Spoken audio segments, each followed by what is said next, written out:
Pues bienvenido a Economía de Frente. En esta ocasión tendremos el privilegio de tener como invitado especial al doctor Ramón Cabrera, quien en su momento fue subprocurador fiscal, es socio del despacho Spetzel y fue también magistrado en materia de propiedad intelectual.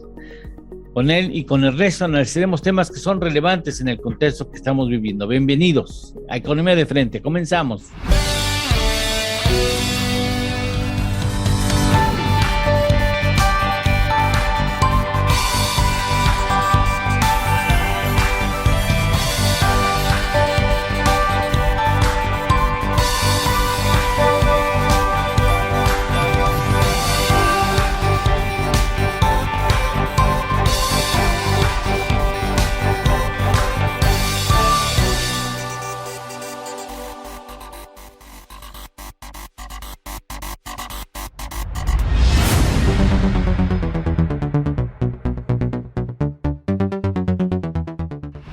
Bueno, comenzamos este programa con un tema que usted lo conoce. Se han dado una serie importante de revisiones a la baja en los pronósticos económicos en muchos países, en general en el mundo, pero en México es uno de los países que presentan las bajas más importantes. Y me gustaría preguntarle al doctor Ramón Cabrera, quien fue, por cierto, subprocurador fiscal, magistrado en propiedad intelectual y es socio del despacho Spetzel.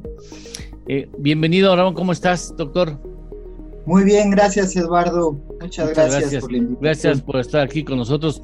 ¿Cómo ves estos pronósticos y cómo afectará esta baja en los pronósticos la recaudación fiscal en el país? Bueno, a ver, recordemos que el tema de la recaudación fiscal se produce en razón del crecimiento de la economía, de la actividad económica. A mayor actividad económica, mayor recaudación; a menor actividad económica, menor recaudación. Esa es como una regla general.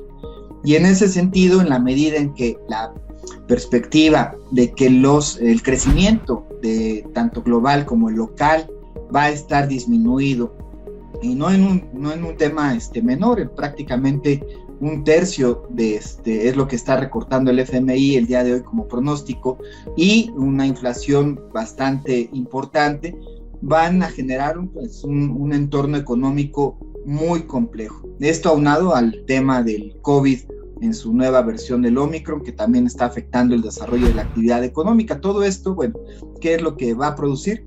Un bajo desempeño en la actividad. Y al existir este bajo desempeño en la actividad, tanto local como global, lo que vamos a ver es una disminución de ingresos de la actividad económica en términos generales de las empresas. Y tanto la recaudación por cuestiones de comercio exterior como la recaudación por impuestos locales se va a ver mermada. Y esto va a llevar a que la Secretaría de Hacienda tenga que hacer alguna de estas tres cosas, o las tres inclusive. La primera es una reducción al gasto público, porque obviamente las proyecciones con base en las cuales presentó el paquete fiscal y todo el paquete financiero del año pasado se están viniendo de una manera importante a la baja. Por otro lado, además de esa reducción que podría tener, tendría que ser tratar de obtener mayores ingresos de los contribuyentes cautivos. ¿Y esto cómo? Pues bien, si no es a través de un incremento de impuestos, sino es a través de un entorno en el que se cobren más impuestos, si es cobrarle más impuestos a los mismos. Y entonces veremos una fiscalización mucho más agresiva, veremos una intimidación muy probable por parte del SAT, que lleve a los contribuyentes que ya de por sí han estado sometidos a un cierto grado de terrorismo fiscal muy importante en esta primera mitad del sexenio, a un fortalecimiento de estas acciones intimidatorias con el fin de incrementar la recaudación que podría generarle algún ingreso mayor a la federación. Y la otra, un recorte en el gasto corriente, pero obviamente eso, bueno, ya viene siendo un recorte del recorte, con lo que ya empezaríamos a tener dudas de la viabilidad del gobierno, cuántas áreas y en qué sectores tendrían que estarse dando de baja de la actividad. Entonces yo veo un panorama complejo para el gobierno, complejo para las empresas y en general complejo para los ciudadanos. Bien, gracias Ernesto. ¿Qué tal? ¿Cómo están? Bueno, pues antes que nada, bienvenido Ramón, un honor estar aquí compartiendo aquí las cámaras y micrófonos contigo. Sí, el Fondo Monetario Internacional bajó su pronóstico, que lo tenía muy cercano al de la Secretaría de Hacienda. Hacienda previó 4.1% de crecimiento en el paquete económico de este año, los criterios generales de política económica, y el Fondo Monetario traía un 4%. Eran los dos más altos pronósticos que había, y lo baja de un jalón al 2.8% el Fondo Monetario. Bajó el pronóstico de todo el mundo, o sea, de Estados Unidos, de Europa, de China. De China incluso, sí. De la economía mundial en su conjunto. Pero pues, el de México, vamos a decir, proporcionalmente lo bajó más que a otros. Una tercera parte, como bien apunta Ramón. Hoy tenemos entonces un escenario en el que por menor crecimiento es probable que haya menos ingresos.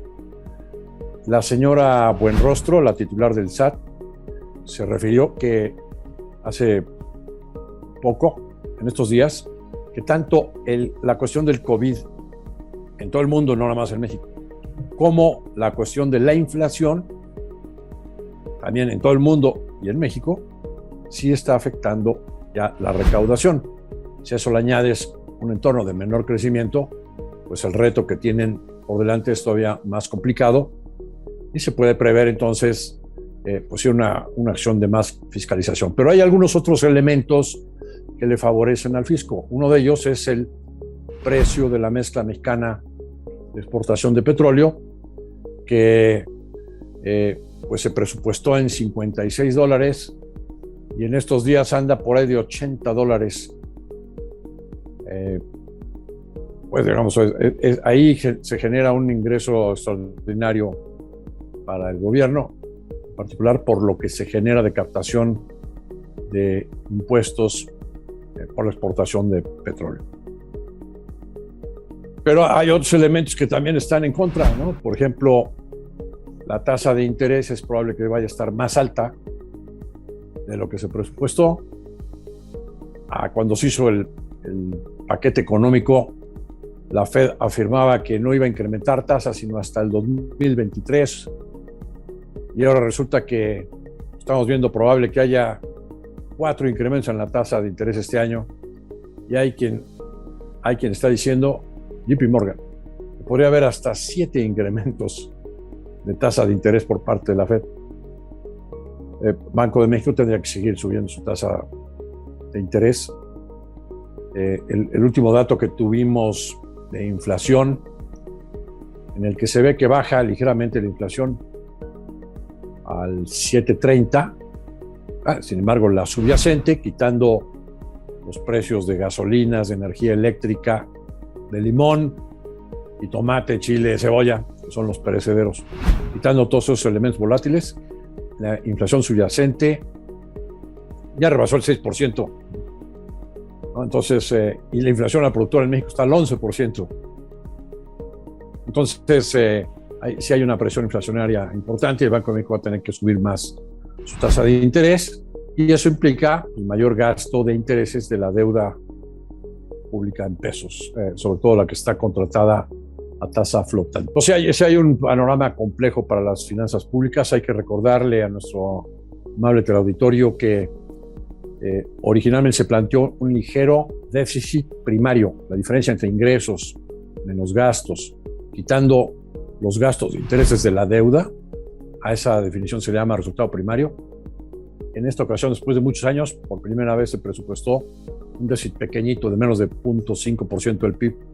Bueno, pues si no hay mayor fiscalización con todo este entorno, es probable que sea más alto ese déficit. Y eso, pues, podría hacer que nos bajen, no que nos quiten el grado de inversión, pero que sí nos bajen la calificación, las calificadoras internacionales. Bien, tenemos que ir a una pausa, luego de la cual pues valdría la pena ver cuál va a ser el papel de la UIF, de la Unidad de Inteligencia Financiera, tomando en cuenta el contexto que ustedes acaban de plantear. Regresamos, estamos en Economía de Frente.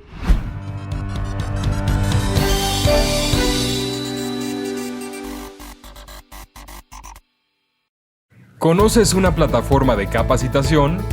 IDC Click es un servicio de streaming para tu capacitación en cualquier dispositivo. Resuelve tus dudas en nuestros seminarios fiscales, jurídicos y laborales. Todos nuestros programas de televisión en una sola plataforma. Todo esto en un solo catálogo disponible las 24 horas.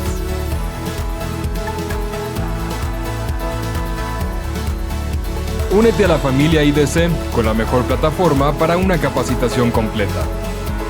IDC Click, tu mejor opción.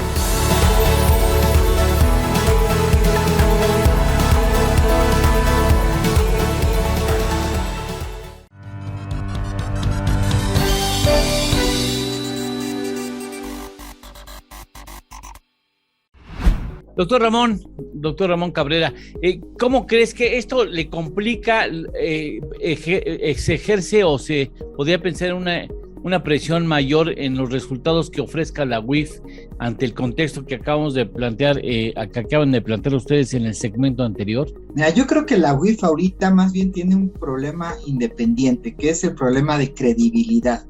El día de hoy aparece que el anterior titular de la Unidad de Inteligencia, Santiago Nieto, adquirió su casa no en los 24 millones que había declarado, sino en 28 millones, y que esto había sido adquirido con un crédito que le fue otorgado extrañamente por un banco que no normalmente o públicamente no tiene una oferta de créditos hipotecarios como es Azteca.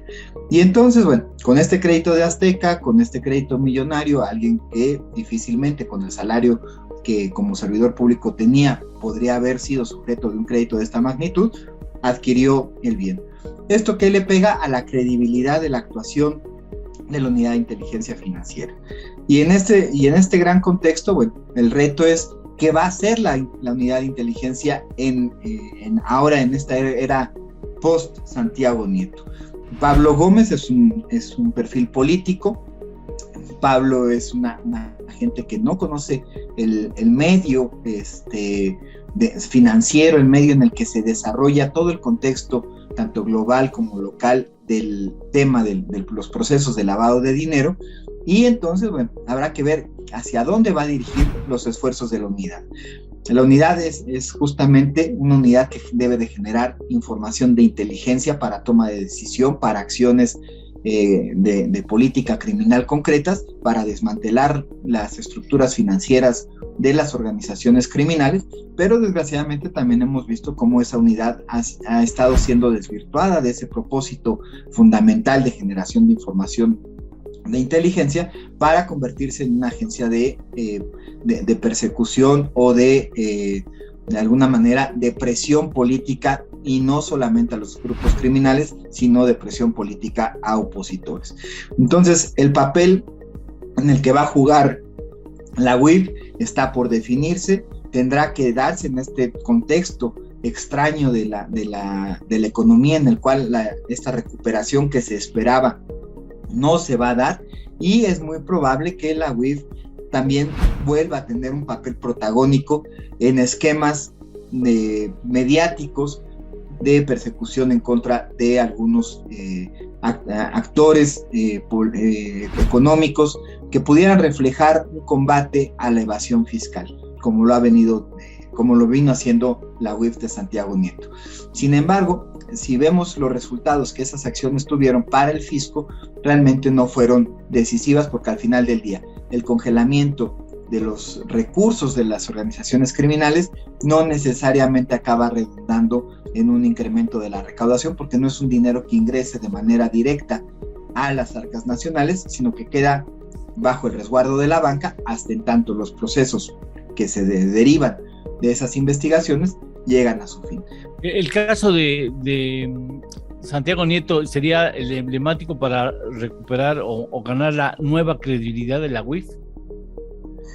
Pues ahí va a estar, es un tema complejo, porque por un lado sabemos que es un ente, es un personaje consentido por los resultados que le dio a la 4T, por un lado. Pero por el otro lado también tenemos que al fiscal general de la República no es del todo de su agrado, y entonces hay una serie de denuncias importantes, muchas de ellas muy bien sustentadas en actos de intimidación que se llevaron a cabo durante la gestión de Santiago Nieto, que bien podrían prosperar al seno de la Fiscalía General. Habría que ver qué tanta independencia, qué tanta autonomía puede llegar a ejercer la Fiscalía General de la República en este caso, para poder detectar si se va a convertir en un caso de impunidad o se va a convertir en un caso que refleje sí un ataque frontal a la corrupción.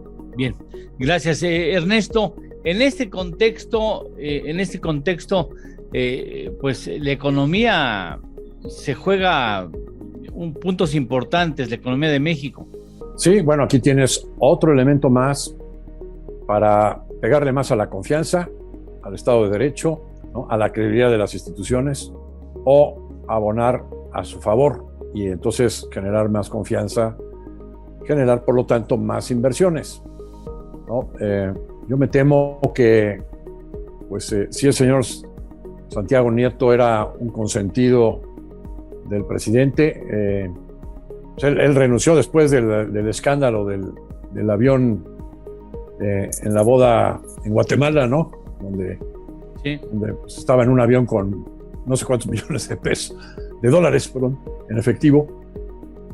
Mejor renunció, pero todavía recuerdo que fue un invitado especial al último informe de 1 de diciembre que hizo el presidente en el Zócalo, ¿no? Entonces todavía se le ve como, digamos, privilegiado, ¿no? Y entonces en este entorno pues, le corresponde al nuevo de la UIF, a Pablo Gómez, pues aclarar estos dos puntos, ¿no? El del crédito hipotecario y el de también a la función pública, ¿no? Desde luego. Y pues ya veremos qué pasa, ¿no? O carpetazo o... No, bueno. Otro, ¿no? Así es. Entonces sí me parece muy, muy relevante porque no puede ser que la UIF, anteriormente en secciones pasados, pues sabíamos que existía, pero pues, nunca hacía nada, ¿no? No sé qué nos puede comentar, que estaba más cerca de la jugada Ramón, pero realmente se hacía muy poco desde la UIF, ¿no? Más bien se le criticaba de que no hacía su papel, de que dejaba pasar muchos goles, ¿no? Y ahora es un instrumento de persecución política, ¿no? Pues ni lo uno ni el otro. Tiene una función clara, un mandato claro, esta unidad de inteligencia financiera, y tiene que estar actuando ortodoxamente. Vamos a pausa y esperamos la respuesta de Ramón luego de la misma. Regresamos.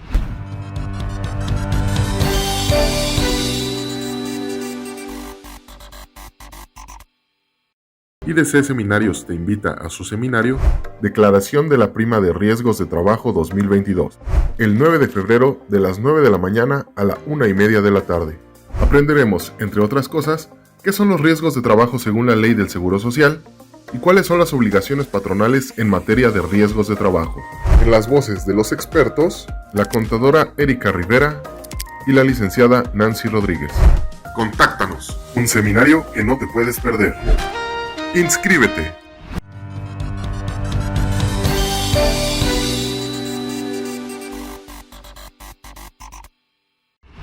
Doctor Cabrera, ¿cómo ves este asunto que mencionó al último del segmento, Ernesto?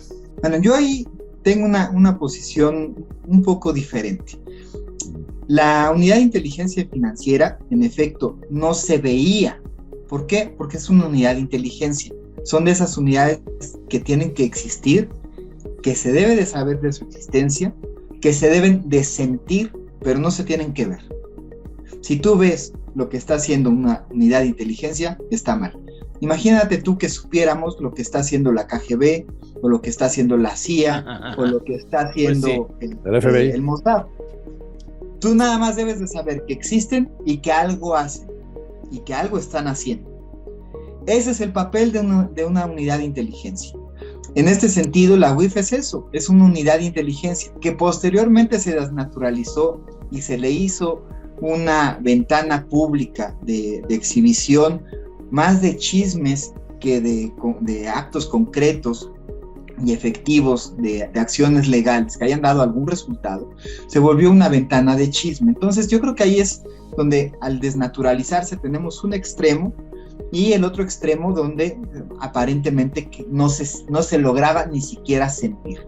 Entonces yo creo que el papel que en algún momento debe de tomar esa institución cuando acabe de madurar es justamente saber que existe, sentir su presencia, saber que no se pueden estar ejerciendo operaciones económicas que no estén a la vista de las autoridades, y que la autoridad tenga la capacidad para identificar aquellas operaciones económicas, financieras y comerciales que puedan estar dándole una trazabilidad a la actividad criminal desde la perspectiva económica. Y de esta suerte poder entonces llevar a cabo las acciones para desmantelar esa estructura financiera, y en la medida en que logremos desmantelarles esa visión de negocio a las entidades criminales, no es extinguirla, porque eso sería también utópico, pero sí matizarla al punto en el que el gobierno retome su papel rector y administre y gerencie todo el tema criminal, sería otra cuestión. Bien, pues no podemos irnos sin que Ernesto Fábrez Santos Joven nos diga qué es lo que se esperaba. Este programa se graba antes de conocer los resultados y las decisiones en política monetaria que tome la Reserva Federal de la Unión Americana, pero bueno, a la vista, dice Ernesto, está cantada cuál podría ser su decisión, que ya para esas alturas, cuando pase el programa, ya está siendo conocida. Después de una inflación en Estados Unidos del 7% anual, de una inflación al productor de casi 10%, de un incremento de salarios el año pasado del 4.7%, cuando la meta de inflación allá es de 2%, pues a todas luces, el cuerpo colegiado que toma las decisiones de política monetaria, que se llama el Comité Federal de Mercado Abierto, la verdad es que no tienen cara para no hacer nada, ¿no? Tienen que hacer algo ya en forma inmediata. Hay voces de los bancos de inversión más importantes que apuntan en ese sentido, de que ya no se debe de dilatar. Eso, por un lado, está, ¿no?, presionando. Pero por el otro, pues la Reserva Federal sabe que la economía y los mercados se han vuelto adictos a las inyecciones de liquidez y a las tasas de interés de cero o negativas, ¿no? Entonces, le cuesta mucho trabajo aventarse el tirito de dar un golpe sorpresivo. Y por lo tanto, pues el escenario más probable es que pues en esta reunión, para cuando usted vea el programa, seguramente va a haber un comunicado donde va a haber una mayor claridad por parte de este comité de la Reserva Federal, diciendo que sí, ya próximamente se va, 3 puntos. 1, que próximamente se va a incrementar la tasa de interés, probablemente para la siguiente reunión, que es marzo. 2, que el cerrarle la llave a la creación de dinero, es decir, a la dosis de anfetaminas, el cerrarle la llave, que va a terminar ya pronto. Ya no va a haber más creación de dinero. Y eso debería estarse planteando para febrero o marzo. Y el 3 punto, ¿cuándo van a empezar a recoger dinero?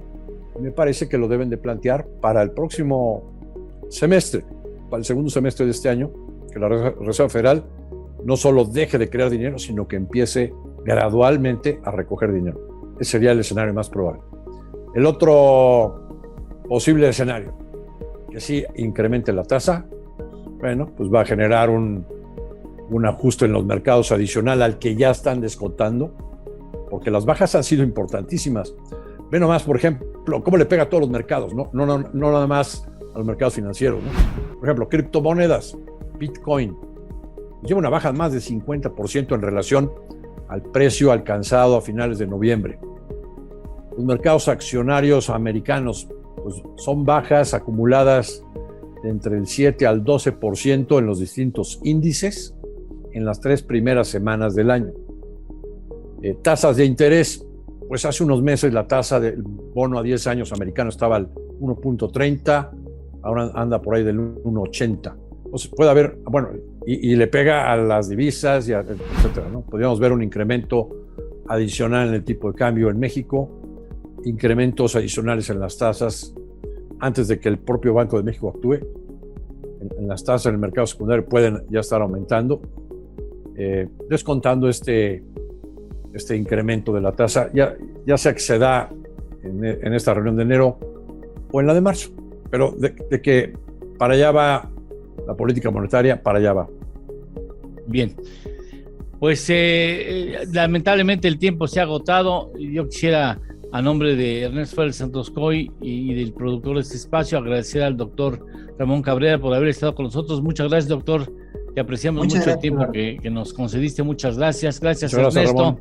Y nosotros hasta la próxima semana aquí en Economía de Frente. Gracias.